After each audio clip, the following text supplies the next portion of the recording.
All right, we're back with the next show here, everybody. We are going to revisit those deep underground structures that are underneath our feet. Most of the time, hidden in plain view. You don't even realize you're staring at a military infrastructure. Deep underground military bases, otherwise known as DUMBs. I mean, you've heard the names: Cheyenne Mountain Complex.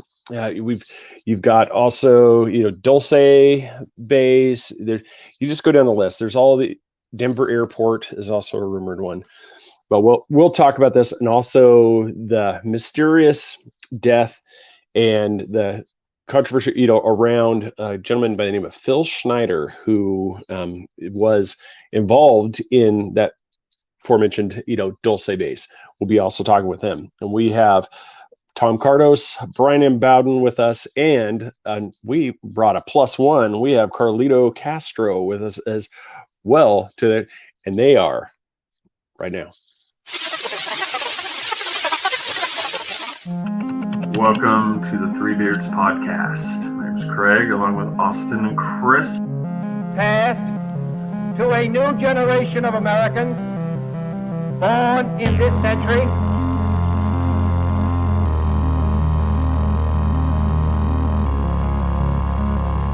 Let me out. I'm afraid that is right.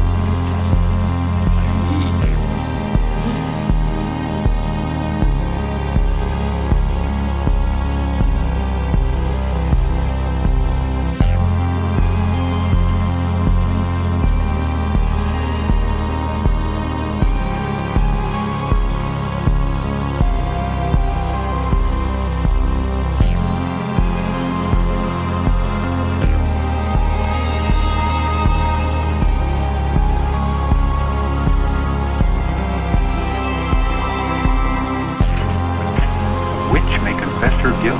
Then live to send the innocent to their death? Is this justice and honor in Massachusetts colony?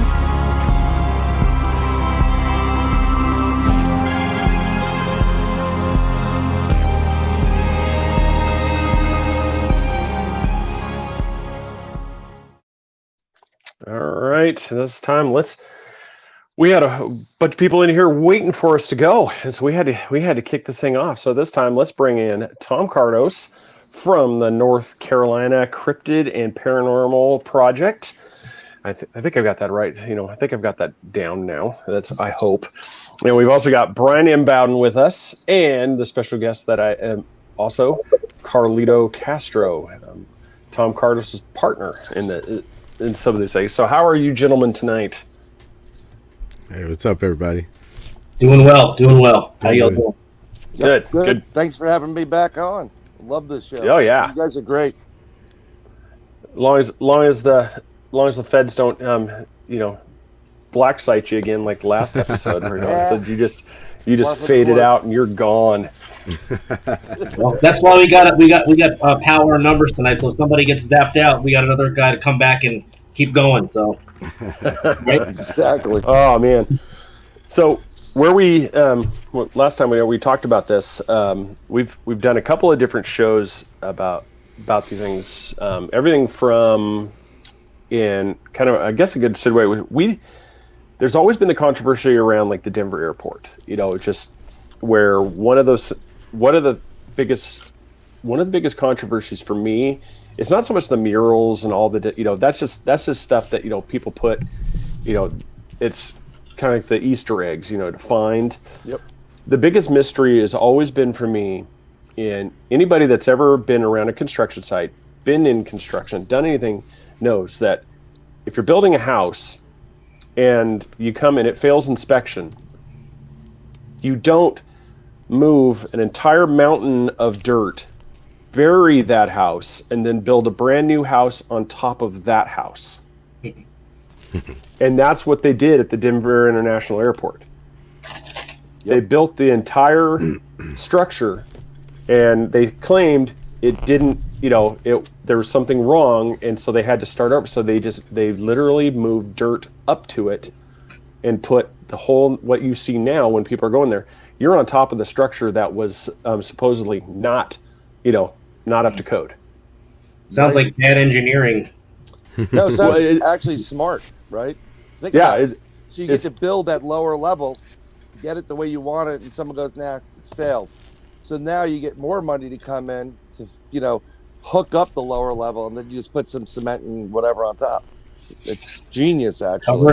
Cover it up, and put a maglev tunnel underneath it, and connect it to New York, and you get back and forth from one side of the country to the other in 25 minutes. Yeah, do. And that's where, and that was kind of where we've talked about this in different aspects. Where, for me, when you think, because Cheyenne Mountain Complex is not very far from where the Denver International Airport is, and so this is something that there's always been that rumor that there is a high speed, train from underneath the airport to Cheyenne Mountain.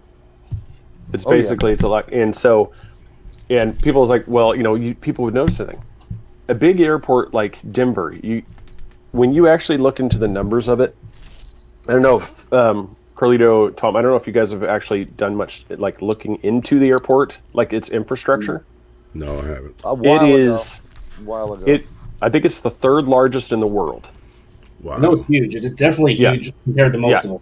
And it's in the middle of, basically the middle of the country. So there's no reason to have an airport this large like this. They literally have it set up to where, I mean, it screams of this is a meeting place to where they could park, 747s that just keep flying in from around the world, because it's a mile up.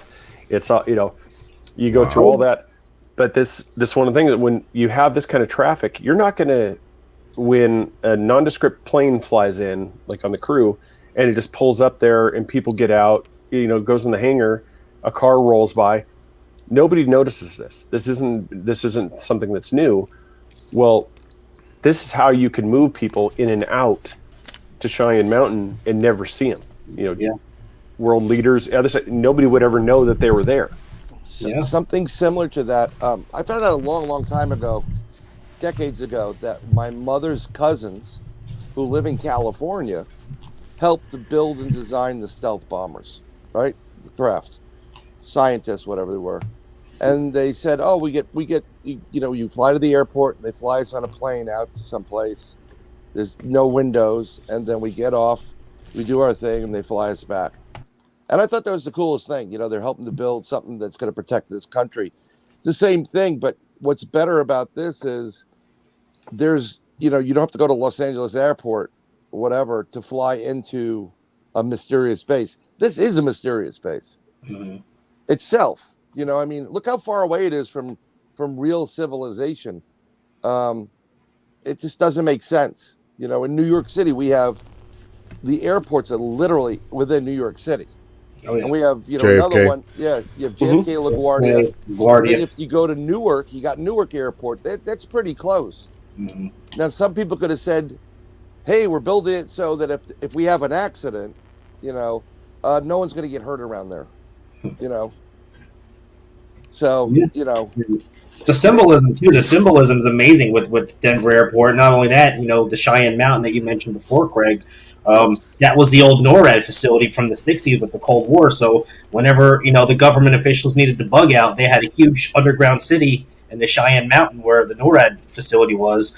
And all they did was convert it to something else, I mean, I don't know if you guys remember the show Conspiracy Theory with Jesse Ventura, but he actually debuted one of his shows at the Denver airport, and he also had part of it for the Cheyenne Mountain NORAD facility. And,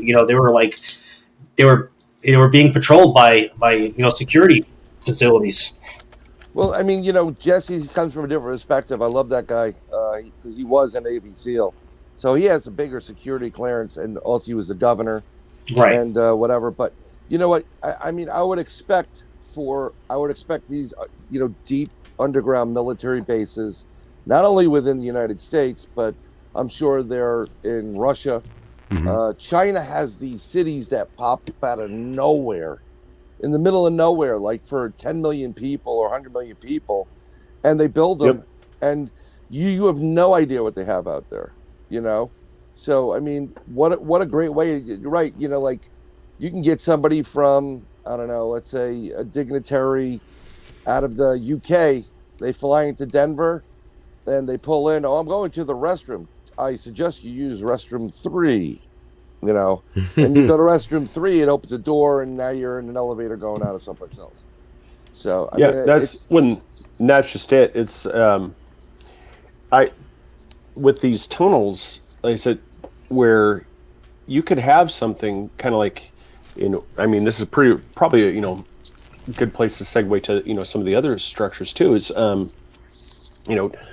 locations such as Area 51, S4, Dulce Base. You can have all these things connected, and you would never see traffic. People are like, well, you don't see vehicles coming in and out.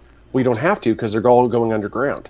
You could have a complete freeway of people going 300-400 feet down below you, and you'd never even know what was going on. All you see is the rattlesnake rolling by right next to a rock. Some sagebrush. Yep. Right. And you're like, you're telling me that this is a military base. I mean, I don't see any tire tracks anywhere. So how could this possibly be a military base? And you're like, no, it's because it's underground.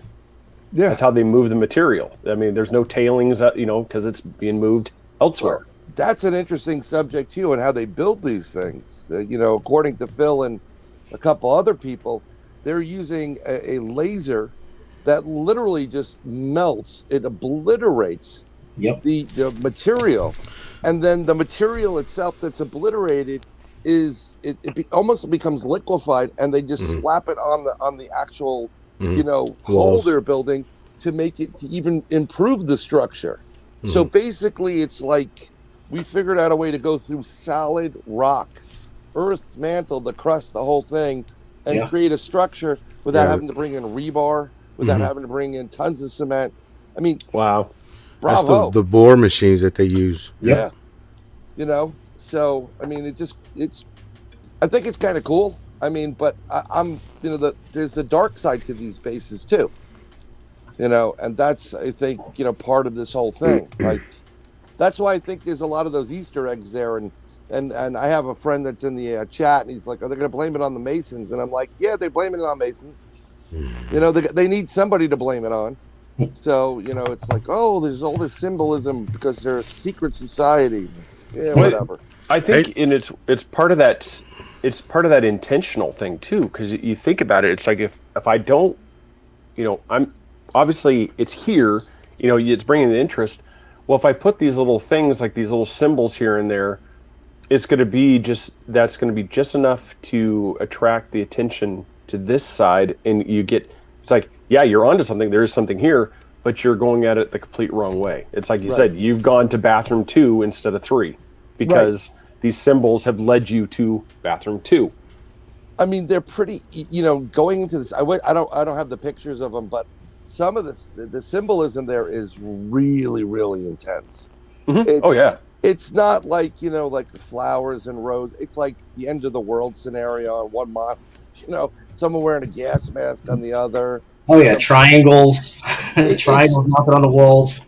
Right. I mean, but just think of it this way, because we're eventually going to talk about another guy there. But what a great way for somebody who's having a wrestling with his conscience about knowing what's going on there to say, hey, I'm going to tell you everything that's going on here, but I'm going to do it in painting form.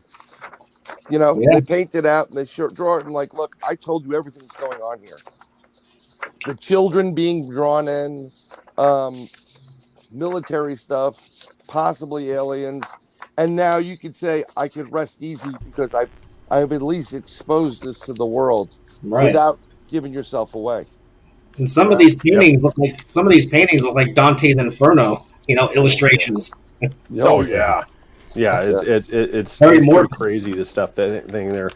And so, I mean, it's kind of like, where we were talking about that.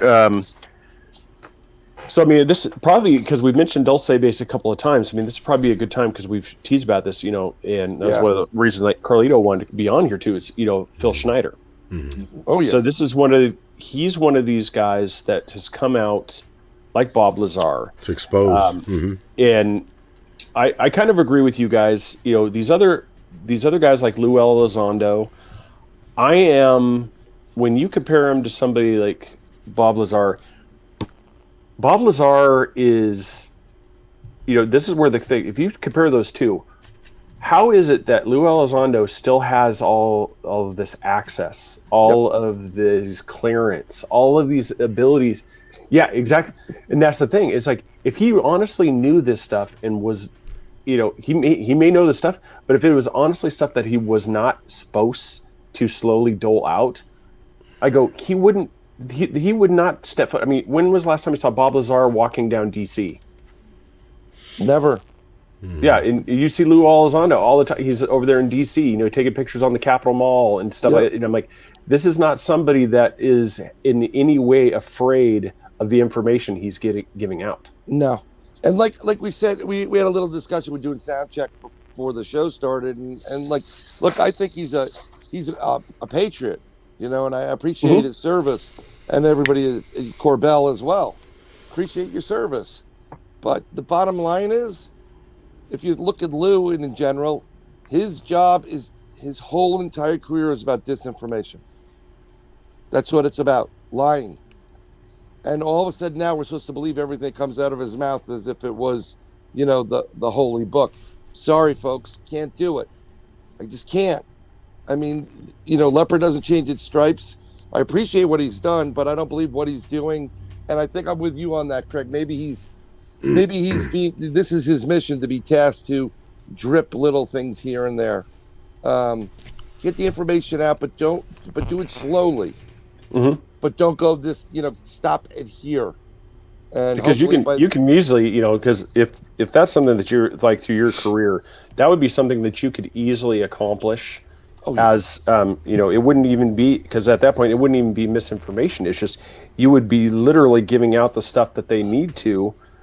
Because that's been the biggest thing. It's like, I know one of those things, there's times, like some of the disclosure, there's things that if they just came out and just said, hey, here's what we know, people would freak out. Mm-hmm. I mean, there would be absolute chaos. I mean, there'd be no point in going to work tomorrow if they just came out and released everything, because society would melt down. Yeah. But if they slowly dole these things out, because I mean, if you think like 10 years ago, if they told us the stuff that we know now, we'd be like, dude, what movie have you been watching? It doesn't exist.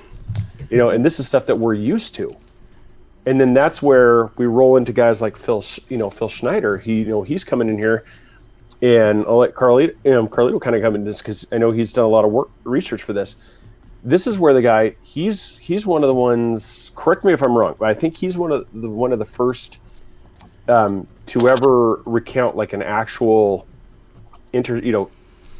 interstellar war, to speak with an alien, like he's one of the ones that was actually involved in a conflict in his story. So, he's Phil Schneider actually has a story. Well, had a story that when he was down there, he accidentally ran into a 7-foot alien down there, and that alien was about to attack him, and some guy came back and rescued him and got him out of there, or else he wouldn't have been alive to put out the information that he did, which was crazy. He lost his fingers from it too. They were burned off with the finger.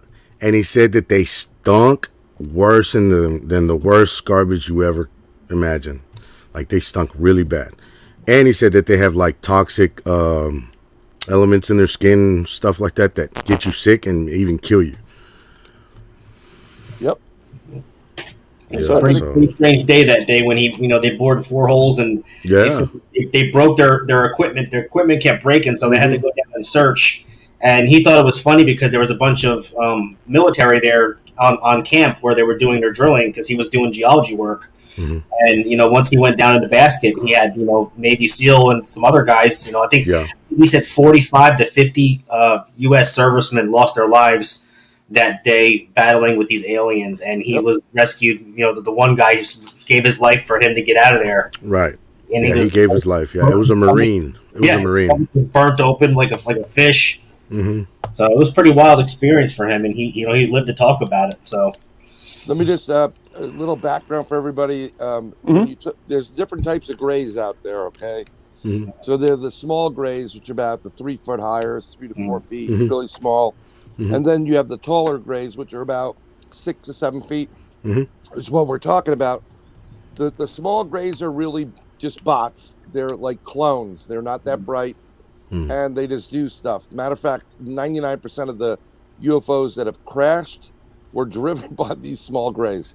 That's just a fact. That's why they always find the smaller bodies. Well, Brian, let me pause you right there. You know how we have what's our IQ, the highest IQ that we have humans? What is it, like 150, 300 maybe? Or anything over 150. 150, right? You're in a genius zone. Right. Well, it said that aliens have up to 600 IQ. Imagine that. But we're not talking, the grays are about 80. Yeah. The grays are the small grays are well under 80. Mm-hmm. Okay? Mm-hmm. The taller grays, there's 3 of them. There's a taller gray, which is about 6 foot to 7 foot. Mm-hmm. They are they're like the ambassadors. They really are some of the brains of the operation. And then there are even taller ones and that are, with an equivalent. They don't really come out as much.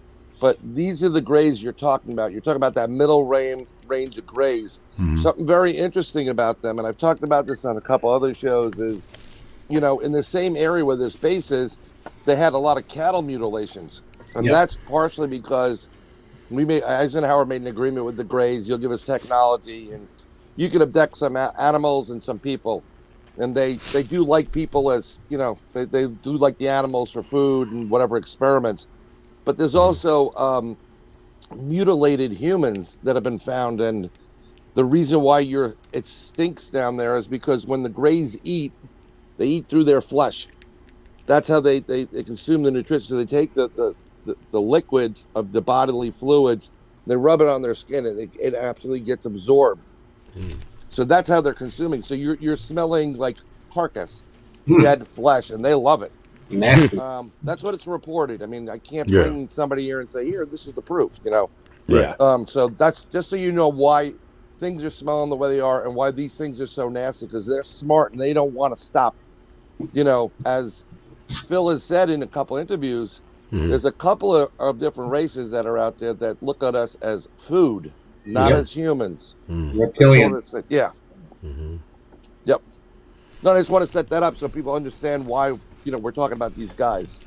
Right. And he also said that there's a very small percentage of them that are benevolent, like 20%, and the rest are like malevolent. They're actually bad guys, and they will do whatever they want to do with us. They have that power. But he said like the shorter ones are more benevolent, and the taller ones are more bad or whatever. Yep. Like damn. Yeah. So I'd hate to run into a tall The reptilians and the insectoids are really, really aggressive towards everything. So where do you guys find is the most credible part of his story? Because that's one of the things, everybody breaks it down. I mean, for anybody that doesn't, he's got a book out there. You can find it on Amazon. You can watch. There's many little clips from YouTube. You can watch those things. So when you break it down, I go, for me, I think it's like one of the ones, like I always get caught on the story, like is Delta Force, him and Delta Force going down, as they're being lowered down, and then they get involved in the the first contact is the part that is quite the part of the story. Well, I agree with you. It is that initial, because he always starts off, he's a geologist, right? Mm-hmm. Yeah. Nothing about G.I. Joe in this guy's name. And then we go from a geologist to, so there we were, my finger got blown off, like seared off by some weapon that they were, type of phaser. And that's when it really started to hit. I've met people like this before in real life, in these smaller groups that, like, who's this guy? And then they start revealing stuff, and you talk to them one-on-one, and you can look them in the eyes, and there's something about this guy that rings true. For me, but that story, the first one with the Delta Force going in, and well, you know what? For me, it's his patriotism, because he says he loves his country more than he loves his life. He said that numerous times. I've watched many videos of him, and he said that like on almost every video. He said, "I love my country so much, I love it more than my life." That's why I'm coming out and saying this, because I know that I can get in trouble for saying this, for telling y'all all the information that I'm going to tell you. And I'm like, wow, dude, he cares so much about his country that, he's willing to give his life just to get it out there to us. You know what I mean? So Yeah, that speaks a lot about him, man, I'm on the same boat as you, Carlito, too. Like, he even said, like, he got tired of the government lying to the people of what they were doing with these, these facilities and how they're covering things up. He just said he got tired of lying to the people, and he wants to tell the truth. He wants to get it out there.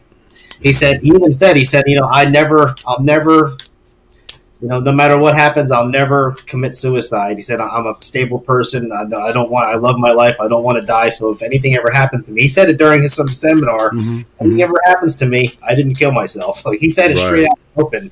And not only that, like, he was like he was a metallurgist, he was a geologist. He worked for several big corporations, umbrella companies. And from what I recall, his social security number was kind of changed in a way so they can cover him up of his working record, so they could say he didn't work for them, but he did under his name with a different social security number, because some of the documentary shows the companies he worked at, they were those really big umbrella corporations that do work for like rock and granite and things like that. So that being said, his wife disclosed a lot of information on one of the documentaries called Underground. Really good. Wasn't there somebody that tried looking for him and like look him up on the phone book, or no, not the phone book. They tried to look him up at Area 51, like they called up Area 51 and they said, no, we don't know any Phil Schneider here. He's never worked here before. We don't know who you're talking about. Then he spoke to his wife, to Phil Schneider's wife, and she said, look him up in the phone book, and he looked him up and he found him. Then he called him back, and then, he did. Yeah, he did work here. So they denied it first, but then when they saw that what he did, that guy that was looking for Phil Schneider, then they were like, yeah, he did work here. Yeah. Sorry. Yeah, no problem. It's funny. I was just about to mention, then his comment came up, but something that I always really rang true for me, and it's very important actually, is Phil's father was a submarine captain. Yeah, Nazi. Yeah, and he helped with nuclear, the designing of nuclear subs, as well as supposedly the Philadelphia experiment. So it's this is a guy that has roots in national security and agencies that don't necessarily exist. Exactly. So that alone, besides, and then him telling you these stories. It's just a great layer of onions. It produces the onion. It's not producing anything other than that. You have a father that's that deep in it. Yeah. I mean, the Philadelphia experiment was super top secret. Super, yeah. So he's got all the credentials. I mean, it's really hard not to believe him. It's in his family. I mean, it's in his family heritage tradition, and not only that, his father has records to Valiant War. There's a picture of that with his dad in a meeting with all the chemists and all the high-end people that were in the back in the 40s in the government. There's a huge picture, and his father's behind Valiant door. Maybe this is the reason why, and we don't know if he was really threatened, but if you've lived under that type of lifestyle, right, growing up as a kid with your dad who he was, Operation Paperclip, you probably have security around you that's there all the time. Yeah. And you may have been told, don't talk about it, don't do this or that or whatever, but you never really took the threats, as real threats. It's like they always threaten you, but in the end, they just want to keep you straight in line. And maybe he just pushed the envelope too far eventually, and they were like, we're not going to threaten you. Possibly. I was just wondering what you guys feel about that, the fact that if you grow up in that kind of situation, are I'm surprised he didn't have that many more security around him just before he was done. Like, he was security people there. He was on medicine. Apparently, he was on the medications, like multiple medications, and it was making him forget everything after he retired from doing what he was doing, and then he stopped taking his medicine. And his wife was saying that he started remembering everything, and that's when he started doing his seminars, and then he was able to speak 12 different languages. So it's pretty wild. Yep. It's insane. That's always been kind of a weird thing for me too. Is really speaking different languages, and there's something about it like up here, because you always hear those stories of like it'll be some lady, she goes into a coma, she wakes up and she suddenly speaks fluent Chinese or or fluent somebody. It would be like me if I would go to coma and I wake up and all of a sudden I speak fluent French or something like that. He's like, I don't speak it. I go, so how does somebody? Is this like a universal thing that's just, it's like your brain just instantly downloads it, that kind of lends to the simulation theory that they put the wrong program in when you came back, when you got put back in the Matrix. And that's why you now speak fluent, the wrong language. Yeah, but they reprogrammed you with the bots. Well, what they do in the military, I know from people that have been in there, especially the Air Force, I think Navy does it too. If they want to train you about different types of aircrafts or information that need to get in your brain, what they do is they put you in a room. It's all black except for a little area, and they just start throwing this information at you one after the other. Like a little slideshow, boom, boom, boom, boom, boom, and then it starts going so fast. And somehow, this has been proven, there's an app that you can get on most of these phones. And if you had let's say you had a 9,000 page PDF, you can load it up in the app and sit there and adjust the speed and read the whole thing. It starts off like the dog went to the store and and it just zips.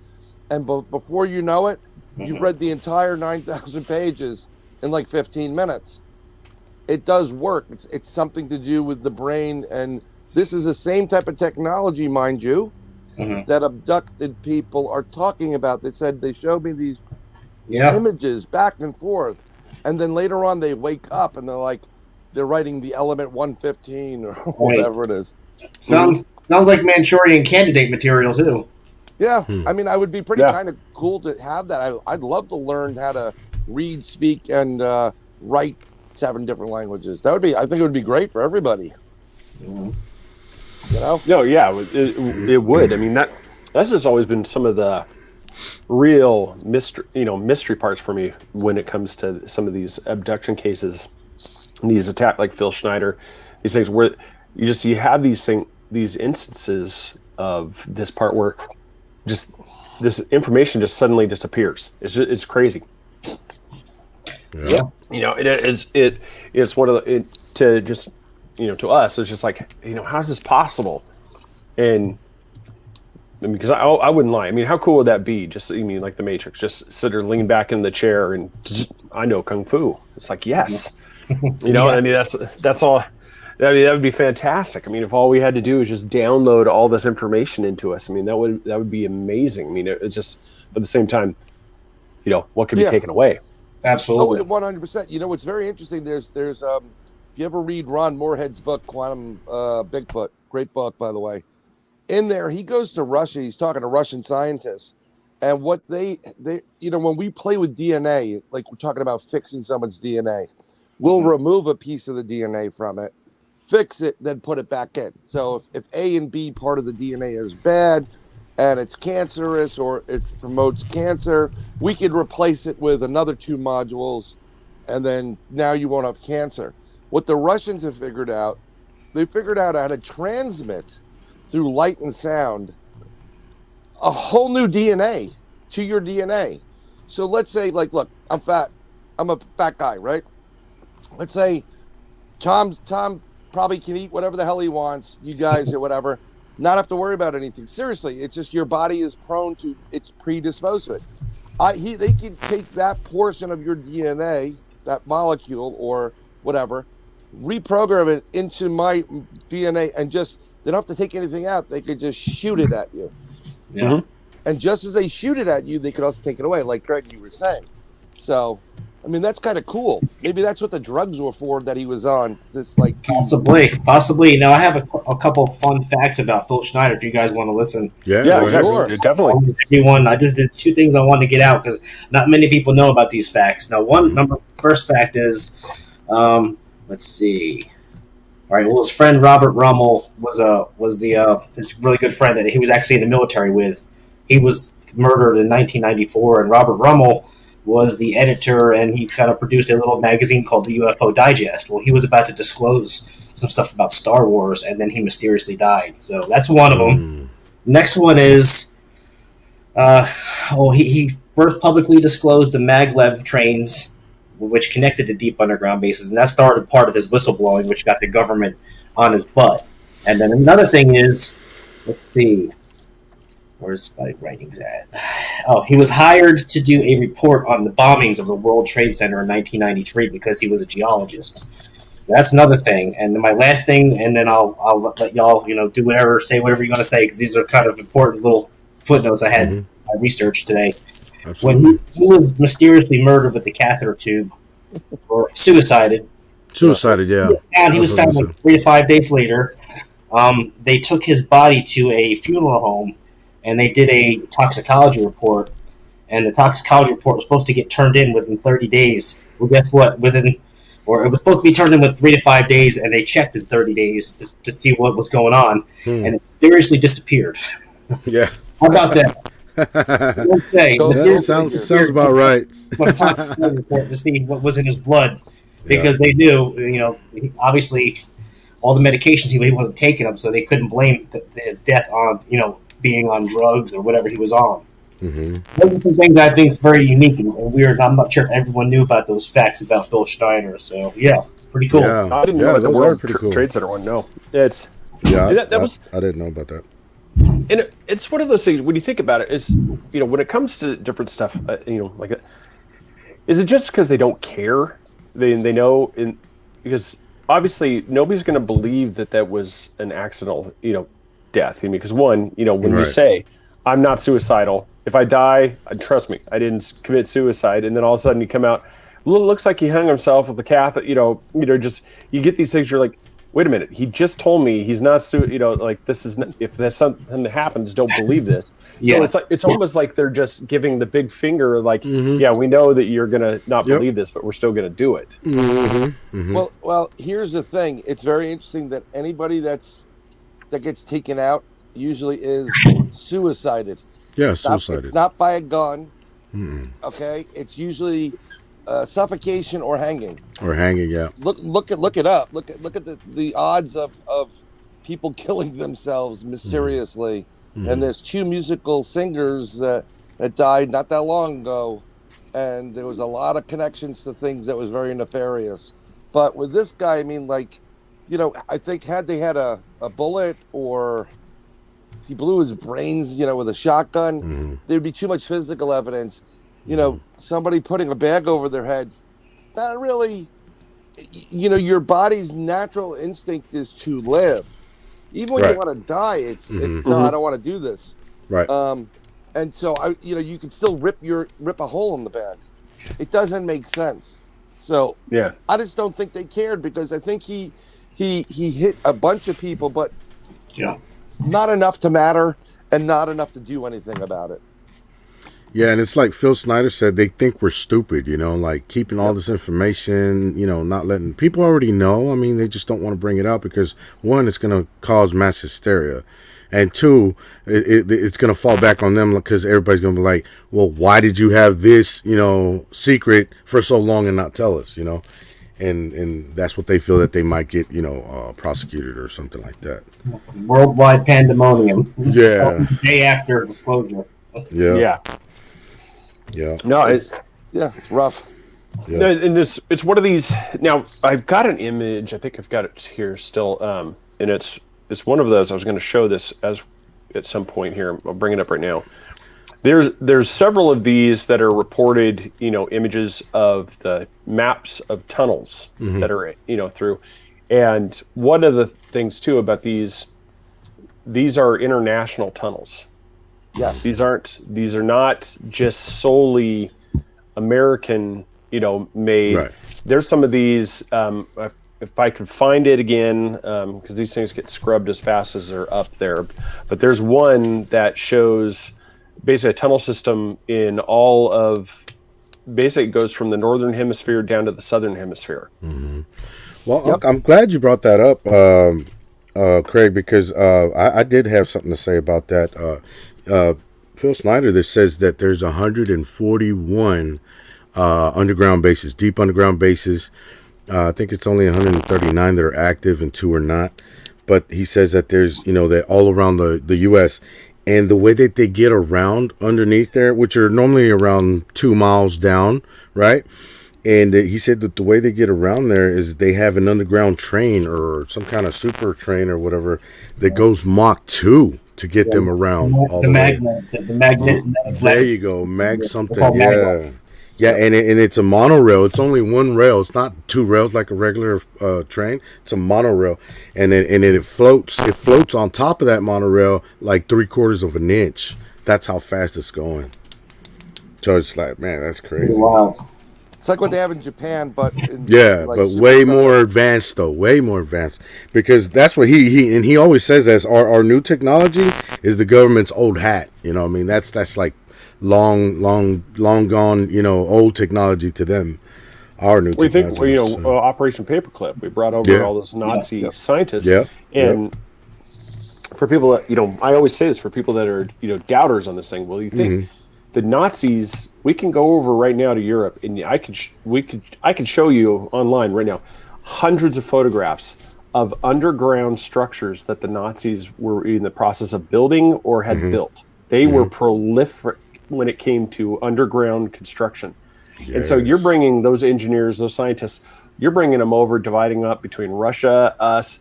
You don't think that they just stopped? The military is like all of a sudden like, hey, come over here. You're now part of this division, and now those people are now building structures for us. Dulce Base, you go through the thing. They're the ones building these tunneling systems. It's funny you mentioned the tunnels, because I've come across different individuals saying it through on videos. A lot of times, it's kind of hard to get the backup paper anymore because they do a pretty good job of scrubbing stuff. But it's rumored that we don't need to travel by aircraft or boat anywhere in the world, because it's not just North America to South America. There's rumors that there is a tunnel that goes into Antarctica. There's a rumor that there's tunnels that go into Europe, into Russia, into Africa, everywhere. And think about Desert Storm. Right. This would go along with that whole, I can't stand them, New World Order type of stuff, where a lot of these people, it's not about countries or allegiances. It's about whatever that New World Order agenda is. And that's why it's possible. It starts off with one thing, but it's very interesting how all these people kind of know each other.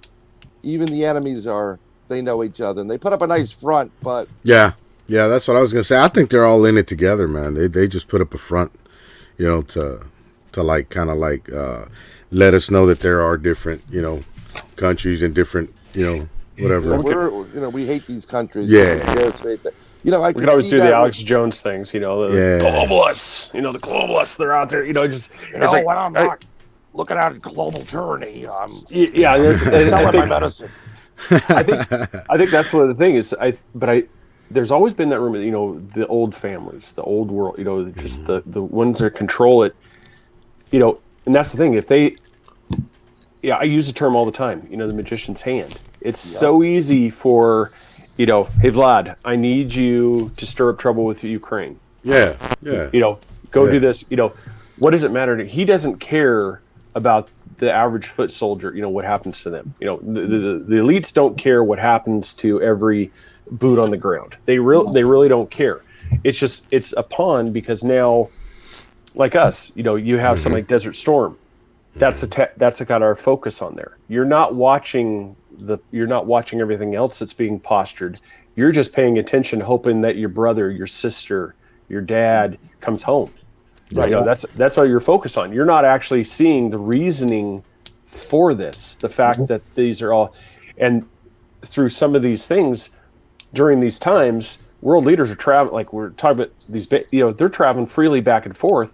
I mean, there's a good chance that you could have somebody like Vladimir Putin, while he's on camera talking about how, U.S., if you do this to me, I'm going to turn you into ash. Well, meanwhile, he may be at a meeting with Biden in Cheyenne Mountain, right?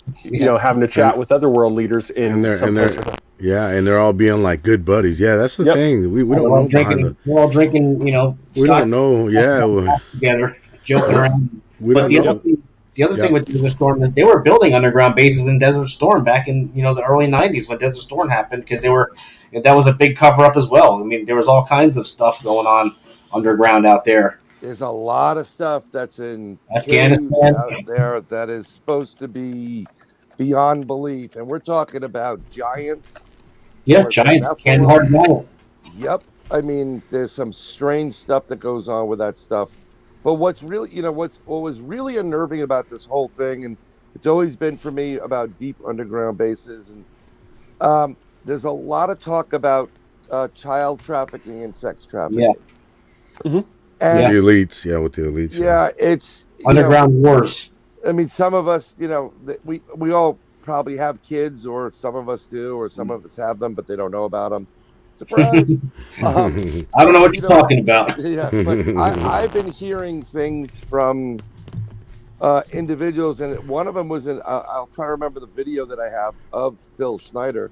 This guy comes up and says, if I told you that the people at the border that were being bussed in were actually being bussed to underground bases because they're going to be experimented on, killed, sacrificed, or sexually trafficked, would you believe me? And I would. I mean, I really would. I don't know what. I think it's not just about old blood. There's something really, really nefarious going on within nations, and it's not. It's not necessarily always about national security. So, I guess you'd want to keep that quiet, wouldn't you? Yeah. Keep it on the hush. You don't want everyone to know about stuff like that, because what's really going on in the world. I mean, the underground wars. We've seen all this stuff on some of these little hidden social media sites that are recluse. All these underground wars. What's really going on with these secret soldier battalions going and rescuing children from these underground bases, and they're smoking them out.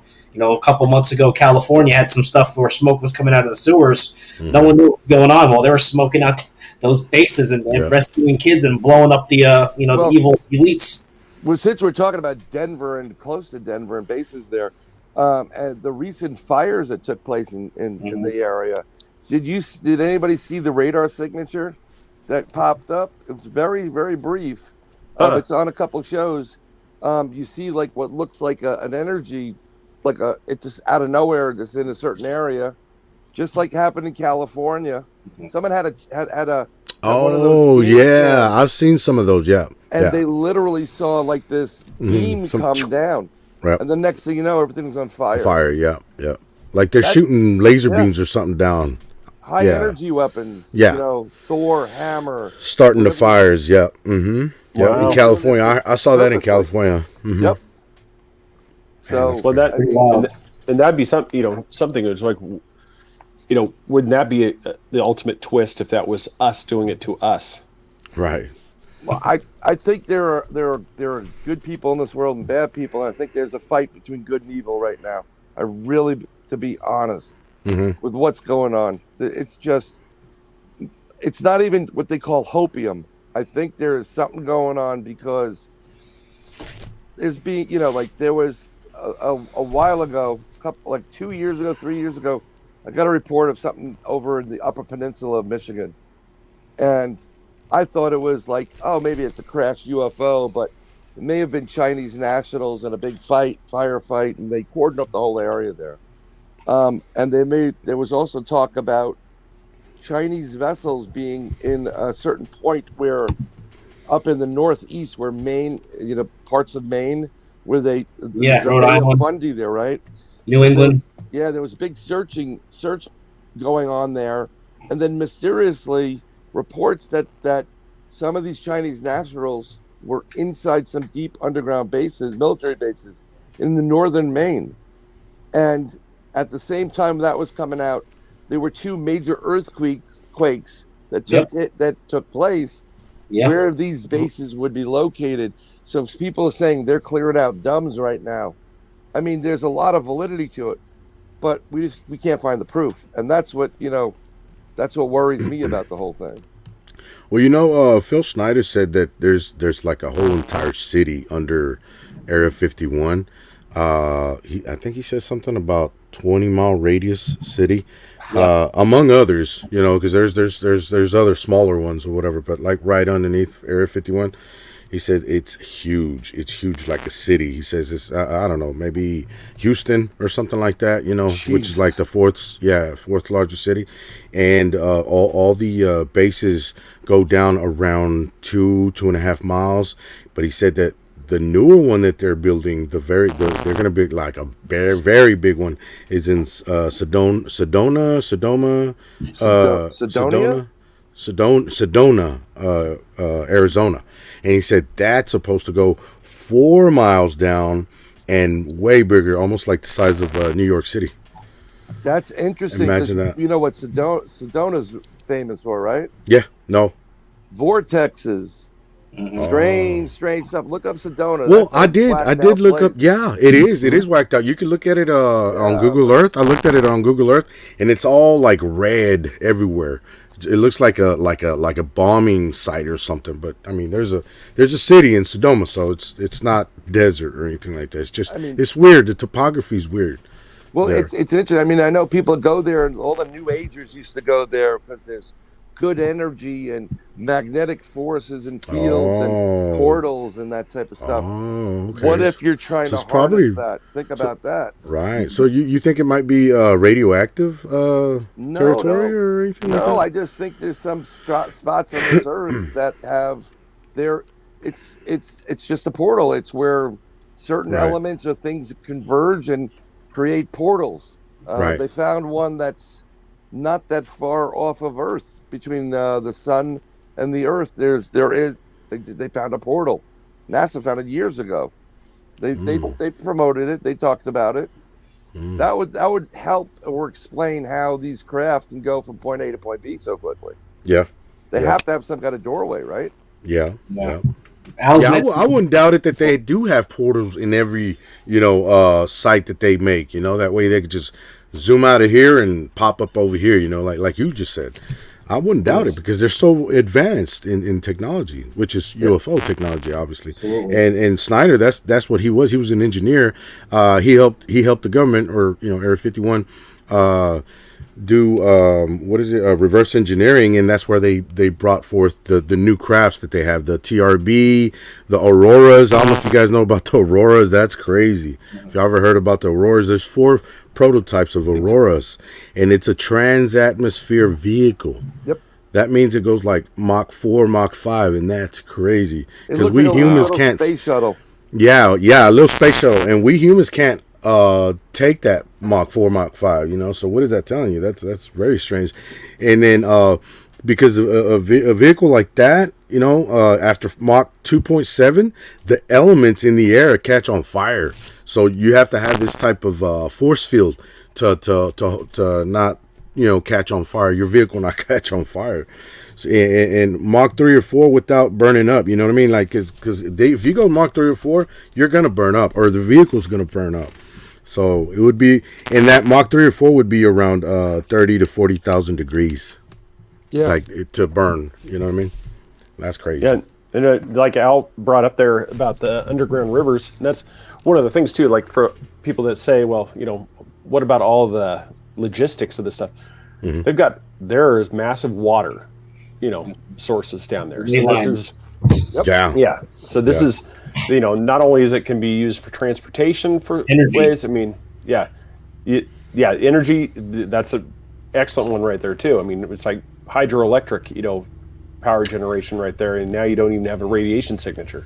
Yeah, and Phil Schneider also besides the Area 51 and all the UFO places that they have, such as Groom Lake, S2, S4. That's where they have all the bodies of the aliens and all that, and they have some that working for them that they're employees. They're American employees, if you believe it or not. But because of they've had so many years of working with them, and basically what they do is, okay, you let us take some cows and some humans to do experiments, and we're gonna give you technology. That's the trade basically. So Yeah, but it's like meeting someone from 1953, right? With our current technology, go, look, I'm going to give you a Yugo, one of our classiest ships, and you're going to let us do what we want. And you give them a Yugo, they'll think it's the greatest thing. Look at this. How does this work? We'll figure. We're not getting the top-notch stuff. We're getting, bottom basement stuff. But someone I've interviewed, his name's Derek Tyler. Go try to get him on your show. You'd love him. A multiple inductee. He's even said it, and I've through the research, we've been really successful in reverse engineering stuff and figuring things out. I mean, you get to a certain point where you get into that quantum physics zone, and then things just skyrocket. The results just keep going up like super fast. We're about 150 years ahead of any other country, apparently, technology-wise. Now, who controls that technology? Is it going to be used for Americans' best interest? I doubt it. But if we're just 150 years ahead of us, what about those people that come here from 3 galaxies away? Yeah. How many years ahead of us are they? Are they 150 million years ahead of us? Yep. Exactly. Yeah. So it's kind of like, remember those old days when your arm's longer than your brother and you just hold his head and they're swinging at you? I mean, that's what it feels like. Yep. Yeah. Just like the medibeds, the medical beds. Oh, I wish those things would come out. I mean, that would just be great for humanity in general. But they are out. They're not available to us. The peasants. The peasants. Governor, you look like the piss boy. You look like a bucket of shit. Oh man. Well, hey, as we're getting closer here, wrapping it up here. But that's one of those. So they're, I think we're all kind of in agreement that these are definitely connected, around the globe, because this is not connected. It's all connected. The technology, the cover-ups, the mysterious deaths of all these legendary people, whistleblowers. One whistleblower gets killed, the other one gets, like we were saying earlier, Brian, one gets nabbed for child porn or something worse than that, and they're blacklisted for life because they tried to be a whistleblower. I just think that, I don't know, it's crazy, guys. I just think that there's something very big going on underneath our feet that we don't know of, and they're just kind of like, blowing a smoke curtain on us and just, trying to entertain us with all these wars between Russia and China and, keep us, entertained with that when there's something way bigger going on, underneath, underground, so that's what I think they're trying to divert us from. Honestly, that's my honest opinion. Something way bigger underground. Yeah. I believe it. I mean, there's one of those. I've said it several times too. Indiana Jones. That scene where you got all the created artifacts. If there was one thing, like people are always like, if I could have one wish, it'd be that would be one of the things, is to be in that room and have everything opened and just be able to just see the stuff. 1 hour in the Smithsonian basement, yes, to get all the giant bones, skeletons, and whatever you want. Ark of the Covenant, everything that's been put there under our noses that we see in movies, and they put it out in our face, and we're just like, yeah, it's a movie, but it's not. That's really happening. Hey, what do you guys think about the government, covering up Area 51, that you can't go within? I don't know. They even got like gates out there where you can't go past that. They got that much, right? And that's basically admitting that it does exist, even though it doesn't exist, right? Yeah. But then they have these little towns around there. I was checking it out, Rachel, and they got this little motel called Alien Inn. Whatever. So are they mocking us? Are they mocking us with that? Like, go ahead and do that. You know what I mean? Right outside, maybe an hour and a half from Area 51. Like, why would they do that? That's capitalism, the American way. Make money off of it. Yeah, I got. Let them make fun of it so they won't believe it, right? Yeah, when we moved down here, I was a little guy. These people had made a jerky business, and it was and that was their little hook, that it was made from abducted cow. Nice. Yeah. So So I had the jerky at this place, but it's one of those. They definitely, like, for me, Area 51 is definitely a research facility. Where you're definitely testing craft there. I am more of a believer that the real stuff is going to be at some place like Site S4. Yep. because they're not going to put the stuff that they want you to, that they absolutely do not want to be seen at some place where you can be on private property and see stuff take off and land. Not only that, anybody that has a satellite can go take a picture of it. Oh yeah. On the right day, the right day, time of day, you can get it on. And not only Area 51, you got Area 52 as well. They just don't talk about that. Yeah. You got to look at Google Earth a lot of times and see what's blurred out. And that's what I was just about to say. If you go into the Area 51, you can, but it's blurry. You can't really, even though it don't matter how close you get, it will not turn like real clear. Like you go around anywhere else, Arizona, even little towns around there, and go all the way in, zoom all the way in, and you can see the streets, you can see everything really clear, buildings and everything. But in Area 51, you can see the buildings, but they're blurry. They won't let you get a clear picture of that. Yep. Besides the restricted airspace, obviously, but it's definitely. I'm a believer in those facilities, and that's one of the things where it's always kind of weird when you get people like, "Nah, I don't believe they exist." I'm like, they literally do. I mean, it's like they're not.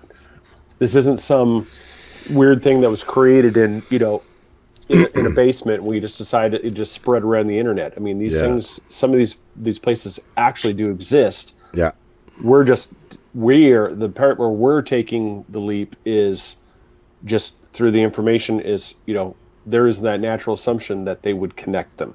Why wouldn't they have some way to move stuff, without having to worry about being caught? Because I don't remember the last time I've seen anybody report like, here's some weird semis hauling stuff, down the I-10. I don't remember. I don't see a lot of those things now because I have a feeling because it's all underground. Yeah, you used to be able to see big white. You'll see big white 18-wheelers with Dovey plates on them. Usually, there's a military guy. Those are nuclear missiles, and that's what they are. And they don't do that anymore. You won't see it ever. Wow. They're not going to use that. Yep. And so. Well, thank you for inviting me tonight, Greg. Because I've researched your Area 51 for over 10 years. That's why I wanted to jump in tonight, man. Thank you. I was glad. Because as I said, bring somebody to talk. That's what we're doing. Like, we're not experts either. I just have one more question. Maybe for Brian or Tom, if y'all know, what are those? If you go into Google Earth and you go into where Area 51 is and you see all these little towns around Area 51, why do they have those perfectly circle things that look like crop circles, but they're not, obviously. They're just like, man-made. You could tell they're man-made. But why do they have them? They're probably buffer zones. I don't know. It's just interesting to me why they would have them around that area. Well, some of them, sometimes you got to zoom in on some of them, but some of them could be fields. It could be harvests, a harvesting circle. You could use it as a military helipad. You do have a lot of these towns and their military bases. They do practices and they do have problems. They got to get them to other facilities. They'll constantly land in a certain location, and it's also agricultural. When you look at something, especially in the desert. It's not your typical like square rectangle. It's usually like something that's a circle for some reason. I don't know what it is, and they do circle. Right. It's just strange to me that it's around that area of 51. You know what I mean? Like why do they do that? Is there a reason for that? I just think it's commerce. Throw people off, or what? I don't. They could be picking up like my mother's cousins were picked up in Los Angeles. They could keep people in a town that's away from the base where they kind of keep an eye on them at a distance, but make them feel more like they're free to do what they want. And it's just a transport system. Okay, get back in the helicopter. Let's go. And they pick them up and they go back to work. You won't really know. You have to get there. It would be cool if you can get there and test them out. But I guarantee if you get there, there'll be security around them, and it's more of a helipad than anything. Right. Wow. Get to the chopper. Get to the chopper. Get to the chopper. Come on. That's oh man, those are the classic movies. Yeah, those no, Yeah, we'll have to. We'll definitely. Well, yeah, we'll pick out another topic. Well, like I said, we're going to definitely keep this rolling because I said I enjoy these a lot. Yeah, great. So, Going down the rabbit hole and bringing out truth and talking about real life events and stuff that goes on in the world that not many people want to talk about because they're scared is really good because we can get the truth out and keep sharing it to others, and then other people will share it, and eventually everyone will hear about it. So awesome. Yeah, I appreciate you guys coming on again. So it's, Absolutely. So we'll give it. We'll start here. We'll let everybody out. So Carlito, you're new to this thing. So how can everybody get a hold of you, and what's the best way to reach you for more information? Oh, sure. I have a group on both YouTube and Facebook, which is the same name, which is Cryptid and Paranormal Kingdom with Tom and with Carlito and Tom, because Tom is still part of my show, and we do like every once in a while we do shows together, and y'all can send it there, or y'all can send it to my email. Like if y'all want to get a hold of me or send me some type of information that y'all might want to share, it's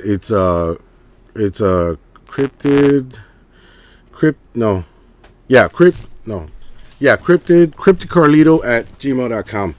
And Tom is Tom Kardos 1, Tom? Yeah. Is that correct? Yeah, at gmail.com. So y'all can check us out either on YouTube or Facebook. That's where we have our pages and groups. Yeah, everybody knows my group, North Carolina Cryptid and Paranormal Project. I got YouTube, got Facebook. I started Instagram and TikTok as well. So if anyone wants to reach out, you can go. Right. To YouTube. Oh, that's right. Yeah, I have an Instagram also, Cryptid and Carlito Paranormal said Kingdom. my email, TomCardos1@gmail.com. If anyone has any questions or shit out to the group, or if you're friends with me on Facebook, just ask me a question on private message me, and if it's crypto related, I'll be sure to answer it. Yes, sir. Now, real quick. One of the guys on here, he brought this. I don't know have you guys heard about this? Well, he brought this up. I just typed it up. There is a actual rocket stage that re-entered the Earth's atmosphere out of control. Yes. Yeah, the Russian rocket. Percy, PRSEI, I think it was. Yeah, it re-entered the atmosphere a couple hours ago over the Pacific, and even though they still kept it tracking online on some of these tracking services, but it was like hours before they actually recovered it. Yeah, and so it's one of those things. Do you think that this potential, do you think this was intentional? Do you think this was just a failed guidance system on it? Intentional, and it was used like a flare to find wind position and see where things would travel. The Russians were playing this too. It was a failure, but we have to work on it now, and they were celebrating still. We'll have the Space Force will zap it with a laser and make it disappear. It's that easy. If it gets too close, that's all. Yeah. The so-called Space Force. There's something to that, So then, Brian, where's the best place for everybody to get a hold of you, sir? I'm on every bit of social media, Facebook, Brian M. If you're not banned. Yeah, when I'm not banned. I have BrianBowden.com I'm working on right now just to put up some stuff. And my podcast, and we're going to start a whole new season with a lot of live streaming, is found on Podbean. It's called Inside the Goblin Universe .podbean.com. You'll have that show there, plus my show Nova Boomy, and of course I do a lot of work with the guy I think it may be coming on your way, Al Santariga. We do at Bronxville Paranormal Society, New York State UFO Project, New York State Sasquatch organization, and just look us up. We'll answer any questions and just PM us or message the groups. Awesome. Thank you again. Yeah, well, thanks, guys. Like I said, we'll definitely do this again. Next. Yeah, probably. I think we kind of seem to be keeping it like once a month. So we'll figure out something maybe for February. Like I said, we'll do this because, this is a lot of fun. So that'd be great. All right, guys. Well, have a good night.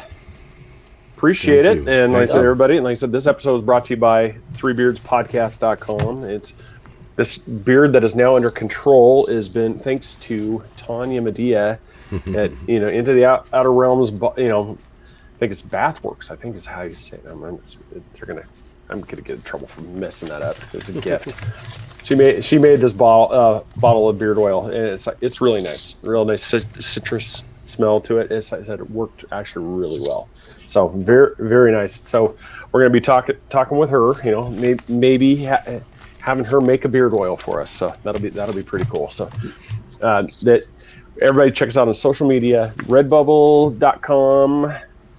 Yeah, /Three Beards Podcast. Buy some gear, or you can go to threebeardspodcast.com. Purchase some gear that way. We are rebroadcast every night on ERRT Radio, 11 p.m. ish tonight. So after Into the Outer Realms plays on that show, then we're brought on. So thank you to Ron for that. Like I said, everybody go to Facebook, follow these guys. North Carolina, Cryptid Paranormal Project. And it just went out of my head. Cryptid and Paranormal Kingdom. Yes, Cryptid Paranormal Kingdom. Yep, for Carlito, follow that. I said go check Bryan M. He's got his sites there. There's a lot to list right now. It's like he's got like 10 of them. Yeah, you go to Bryan M. and you'll see the list. There you go. Just start at the top and follow. Just go follow. Literally every social media outlet. Yep. I signed up for an account, and Al's like, "Really?" I'm like, "Really? We're on everything." So check them out, and thank them again for coming on. It's like you guys, amazing show as always. Appreciate it. Everybody subscribe, follow us on social media. Appreciate everybody in the chat room. Keep those comments coming. That was a lot of fun. I enjoy that. So if you guys like tonight, give a thumbs up, okay? Yes. Yeah, please do. Please do. You like give us a thumbs up and share it. Yes. Yep. Share. It seems the algorithm really likes the comments now. Yep. It doesn't really matter so much about subscriptions and stuff like that. It's the interaction side. It seems to really drive it. So, definitely it takes just a brief second. Just hit hit, what's up guys? Interact with the thing. We really appreciate that. So everybody have a great night. Thank you, gentlemen. And we will be back on the next one. Good night. Peace out, everybody.